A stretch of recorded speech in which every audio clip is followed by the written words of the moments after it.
Here inside Quicken Loans Arena, where the Cavs victorious again. 4-game winning streak now for the Wine and Gold. Chris Fedor, Joe Vardon, and Chris Haynes.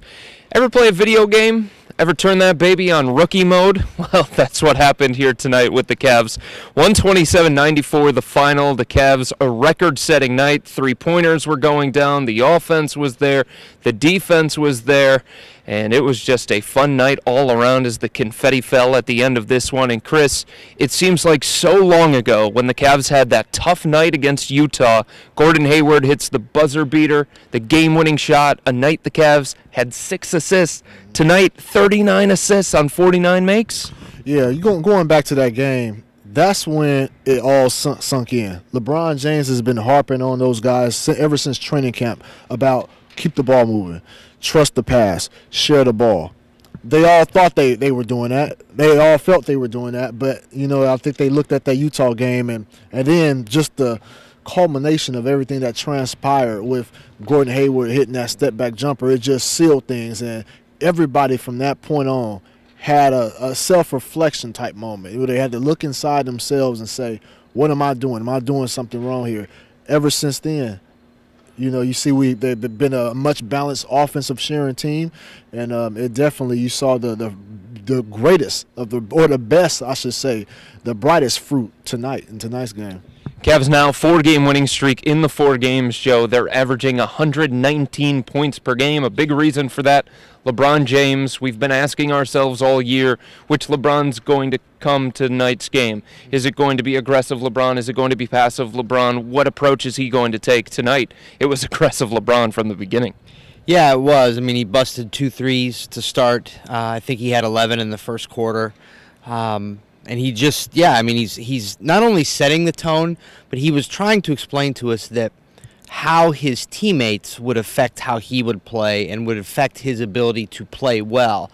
And I think a lot of people didn't really quite understand that, why, even if there were some meshing problems, why LeBron wouldn't look like LeBron.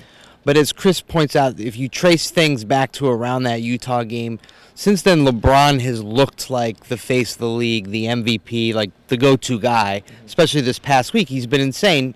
You know, 32 points twice, 41 points the other night. He's back to playing unstoppable, and I think it really is because the rest of the guys have figured it out too. LeBron James now the leading scorer in the NBA. He has talked about maybe taking a back seat, maybe turning into more of a Magic Johnson type player.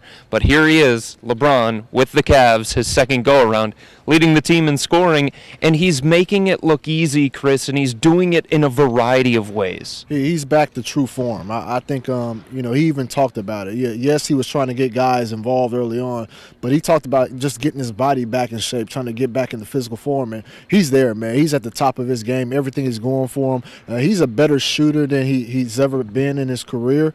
You know, you can see that right now where defense have to, you know, keep him honest, and they don't know if he's going to take the shot or drive.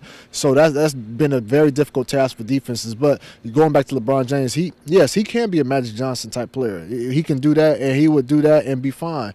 But he's still the best, one of the best, or if not the best offensive player we have in this game. So for him to not provide that service would just be uncivilized, as Charles Barkley used to say.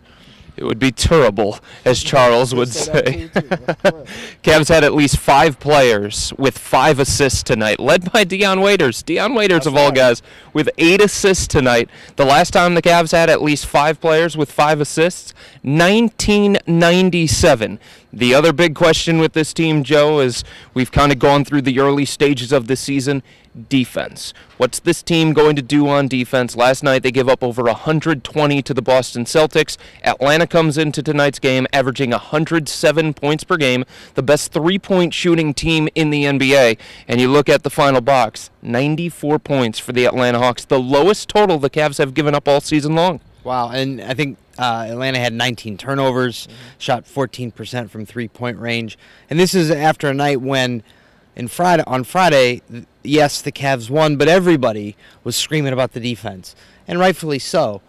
I don't think what we saw tonight will be the norm. I think there's still going to be some hiccups defensively. Don't say. Yeah, I just think, for a couple reasons. One, it just takes a while to get. Two, it's just a crazy long season, and defense is so much about effort. And I'm not saying like the players don't try. They really do. But over the course of an 82-game season, 48 minutes a night, there are just going to be lapses.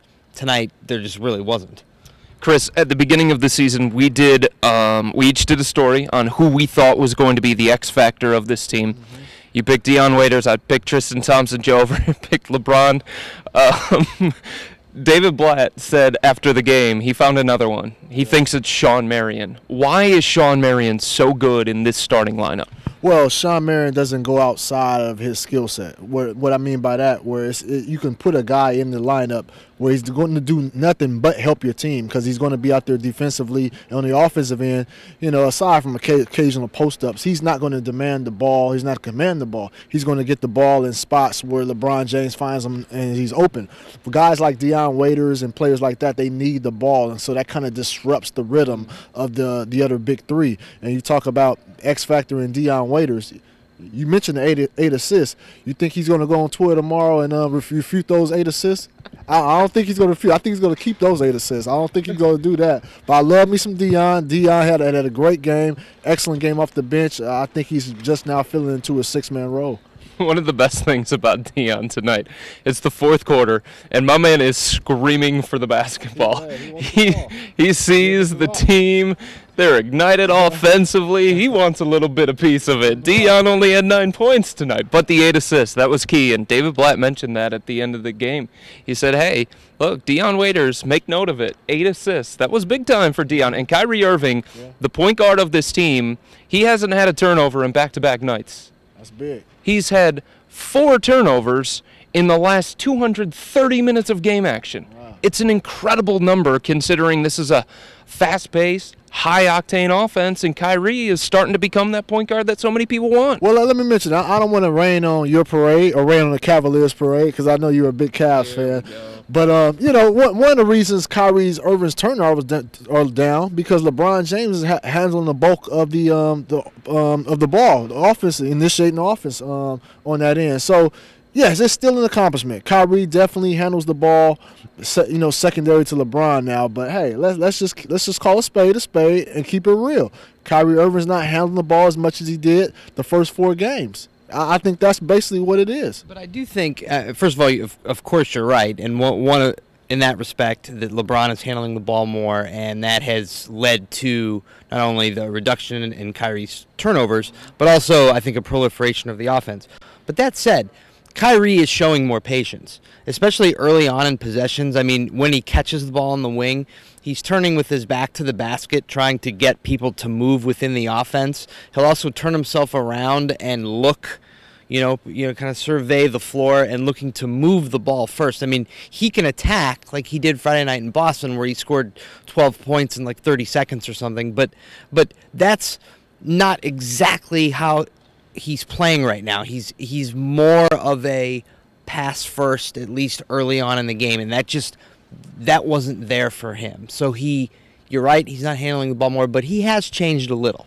Cavs winning streak now 4. They win it tonight against Atlanta, 127-94. A record-setting night here at the Q as the Cavs knock in 19 three-pointers, a franchise record, make 9 of 9 to start the game, an NBA record, make 11 of 11 before Kyrie missed his, and that streak, of course, came to an end. But a good night here for the Cavs as they make it 4 in a row, and they get ready for another game in a couple of days. Keep it here, cleveland.com/Cavs. We've got continuing coverage throughout the night and into tomorrow morning. For Joe Vardon, Chris Haynes, I'm Chris Fedor. Good night, everybody.